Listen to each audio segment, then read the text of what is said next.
before I got a smart TV, the primary way that I watched anything that was streaming was on my PlayStation 4. I've actually mentioned that numerous times. That was my main way of streaming. And I get very upset at things like Disney Plus, where the app was really wonky. It would buffer a lot and it just wasn't smooth. And I knew they could do better because I've never had an issue with Netflix on PlayStation 4. That's always run smooth. It's always run very well. Never had a problem, you know? But what's happened apparently, and I believe I have some insight into this as an actual Sony PlayStation owner. What's happened apparently is Sony is getting out of the TVOD market, the transactional video on demand. That's basically like their version of iTunes, right? Where basically you buy a movie and you download it. Now, I have used this service several times myself, usually the rental part for a movie that my kids want to watch that is, just kind of just left the theater. It's in that window where it's only available on VOD. It hasn't made it to any of the streaming platforms yet. And we watch a movie that way, okay? What I think has happened is I actually am one of the reasons that they're getting rid of it. And I think one of the reasons that they're getting rid of it is because everybody has smart TVs now, including me.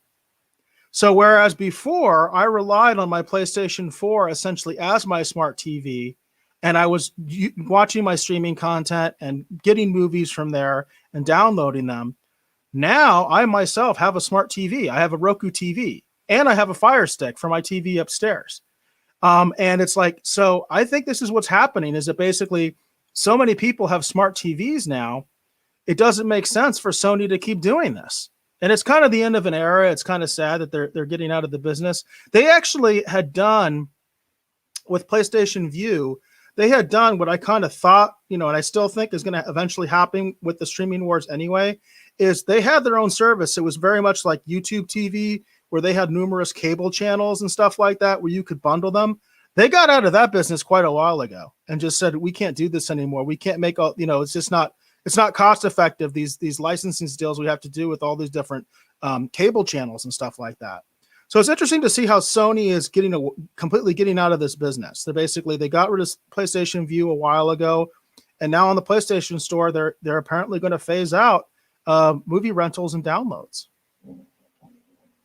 Well, it's interesting because the PlayStation for me as well was my kind of introduction to a lot of this stuff too. Because we obviously I didn't immediately start out with a smart TV either, right. But we used to watch a lot of stuff on Netflix and a lot of these different services actually through the PlayStation. It's interesting to me too because I remember when the PlayStation and even the Xbox and all these other game consoles originally were coming out, and they talked about they were going to have all this extra capability. I remember at the time really scratching my head going, well, what's the point of that? And it kind of helped to usher in, this new era, that we're currently living in, hashtag streaming wars. So it's very interesting to see for them, it's coming to an end. And in a weird way, I feel like they're not exactly a casualty of the streaming wars like, DC Universe was, but in a weird way, I feel like they kind of are a casualty of the streaming wars, even though they were mostly delivering VOD content. No, I think they are. I really do. In fact, what's cited in this article, the official statement from Sony, was basically that what their argument is to put a positive spin on this was to say, our customers aren't really downloading movies anymore because they basically use our product for streaming services.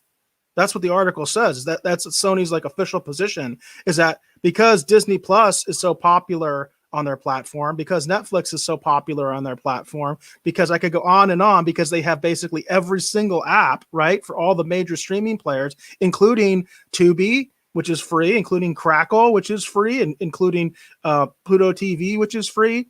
They have all those things. And basically what Sony is saying, that's what our customers are using our PlayStations for. They're not using them to download videos anymore.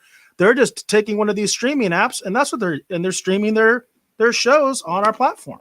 And that's exactly what I was doing. You know what I mean? I have multiple apps on my PlayStation, for all those streaming services I just mentioned. I have all of them on my PlayStation.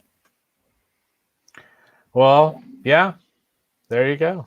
It's weird how things, kind of slowly come to an end. Sometimes they kind of creep up on you. You know what I mean?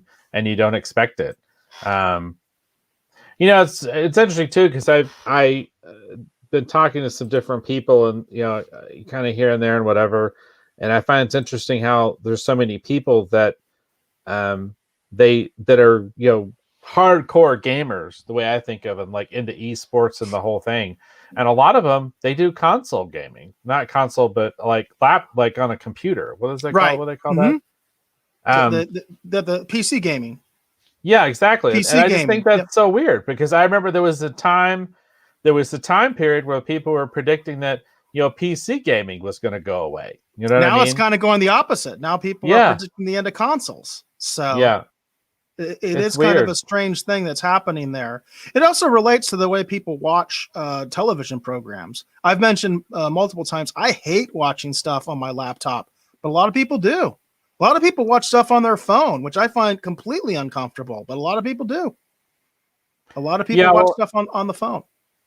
I'm one of those people. I do that. My phone case has like a little weird kickstand kind of thing on it, and so I'll put the little kickstand thing out, and then I can kind of set it up like a little television, and that's how sometimes I'll be watching stuff while I'm printing shirts and stuff and whatever when I'm. So it is interesting how things have changed. Gary V, who I used to follow once upon a time. Gary V used to talk about that this was the new thing, that this was the new television, that this was going to do to television what television did to the radio. You know what I mean? And it seems to be kind of slowly coming true to an extent. So, Well, I don't know, because it's kind of like also the argument with the box office, right? And we're seeing that definitely there are people that are like, you know what? Even though I can watch this at home, I'm going to go to the theater and watch it. We're seeing that happen right before our eyes. People are making that decision, and there are still people like me that I do not want to watch anything on this thing. I really don't. I don't. It's not comfortable to me. I don't enjoy it. I've got now a 65-inch TV. I'm going to go watch it on that thing. You know what I mean? And I got Roku right. on that baby, so I'm going to go watch it on there. So I do think people kind of what you're seeing is, you have people that are kind of gravitating towards different things, right? Some people like this, some people like that. I don't think you're going to have that one format again. I think that's been my argument with the streaming wars. I don't think you're not going to have that one dominant player. Everybody kind of wants to be the next Netflix, and I don't think that's going to happen. I don't think even Netflix is going to be Netflix and say like the next decade. Everything is going to be like a niche, right? It's going to be these little crowds that like this and they like this, just like vinyl. I've said that before. I haven't used that term in a while. The vinyl-ization of media is what I call it. That's why that is viable, because it's not viable for everybody. There's lots of people that don't even know what a vinyl record is, but they still have vinyl records in Target and they don't have CDs. Think about that. They have vinyl records in Target, but not CDs. So I think I don't think anybody is going to be that new television versus radio. I think that's gone. I think everybody's going to be gravitating towards their own little things. Just like the argument of streaming versus, the streaming movies versus the box office. We're seeing in real time, people are deciding to still go to the box office. They're still deciding to go to the movie theater, even in a pandemic. So. Yeah. Well, and along those lines, my wife does express this. Well, that's not my wife.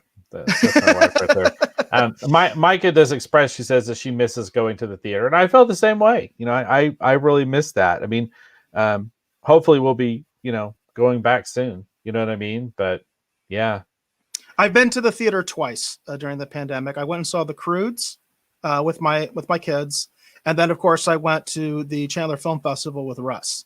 And I went to 2 screenings for that, one of which was Routine. I went to the screening of Routine at the Chandler Film Festival, and that was at a Harkins. Yeah. And then Hollywood Jackson says the record's the back. Yeah. That's exactly right. It's exactly right. And it's a really interesting phenomenon because, gosh, it's funny that line from Wayne's World, if you remember that Wayne's World, that there was that line where Tia Carrere was lamenting, oh, my record will never be on vinyl. That statement is actually out of date. Yeah. And they were trying to be ahead of the time. And that statement is actually out of date because all the bands now come out with vinyl records.